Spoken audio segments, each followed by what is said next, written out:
তো আজই হলো 1 এপ্রিল এবং লক্ষ্মীর ভান্ডারের তরফ থেকে খুবই একটা বিরাট সুখবর চলে এসেছে, যেখানে আমরা জানবো লক্ষ্মীর ভান্ডারের যে সমস্ত আপডেট এই এপ্রিল মাসে চলে এসেছে সমস্ত বিষয় নিয়ে কথা বলবো।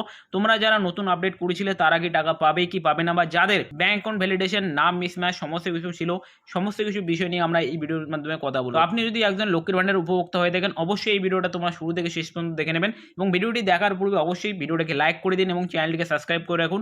প্রত্যেক মাসে কিন্তু আপনারা লক্ষ্মীর ভান্ডার সম্পর্কিত সমস্ত রকম তথ্য আপনারা এই চ্যানেলের মাধ্যমে পাবেন। সর্বপ্রথম আজ হলো 1 এপ্রিল, অতএব খুব শীঘ্রই কিন্তু এখানে ভোট হতে চলেছে এবং অনেকেরই মনে প্রশ্ন ছিল যে এই মাসে কি আমাদের টাকা দেবে কি দেবে না। আপনারা জানেন যে এর আগের মাসে কিন্তু আপনাদের যে টাকা সেটা অনেক দিন পরেই দেওয়া হয়েছিল, বাট এই মাসে কিন্তু তেমনটা হওয়ার কথা না।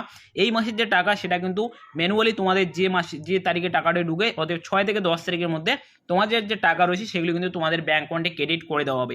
অতএব তোমরা যারা ইতিমধ্যে লক্ষ্মীর ভান্ডারের টাকা পাচ্ছিলে তাদের কোনো রকমের সমস্যা নেই, তারা কিন্তু এই মাসেও তাদের টাকা পেতে চলেছো। তো অবশ্যই আপনারা ভিডিওটিকে এখনই লাইক করে দিন যারা অলরেডি টাকা পাচ্ছেন।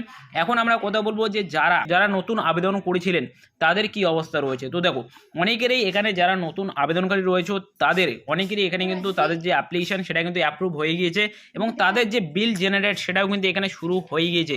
অতএব তোমাদের যে টাকা সেটা কিন্তু পাঠানো স্টার্ট হয়ে যাবে যাদের এখানে অ্যাপ্লিকেশন অ্যাপ্রুভ হয়ে গিয়েছে। অতএব যাদের এখানে নাম মিসম্যাচের ইরোর ছিল, যেখানে তোমাদেরকে দেখাচ্ছিল যে আপনার 70% মিসম্যাচ, 90% মিসম্যাচ, বাট আপনার নাম সঠিক ছিল, তাদের কিন্তু কিছু সংখ্যক যে অ্যাপ্লিকেশন সেগুলো কিন্তু অ্যাপ্রুভ হয়ে গিয়েছে ইতিমধ্যেই অলরেডি অটোমেটিক্যালি। অতএব তোমাদের কিন্তু কোনো রকমের সমস্যা ছিল না, হয়তো কোনো একটি কারণে সেগুলো কিন্তু এরকমটা দেখাচ্ছিল যে আপনার নাম মিসম্যাচ এমনটা দেখাচ্ছিল। তো তোমাদের যদি ওই প্রবলেম হয়ে থাকে অবশ্যই আপনারা এখন গিয়ে আপনার যে স্ট্যাটাস সেটা চেক করে নেবেন, স্ট্যাটাস রয়েছে সেটা আপনারা দেখে নেবেন। স্ট্যাটাস দেখলেই কিন্তু আপনারা বুঝতে পারবেন যে আপনাদের টাকা দেওয়া হবে কি হবে না।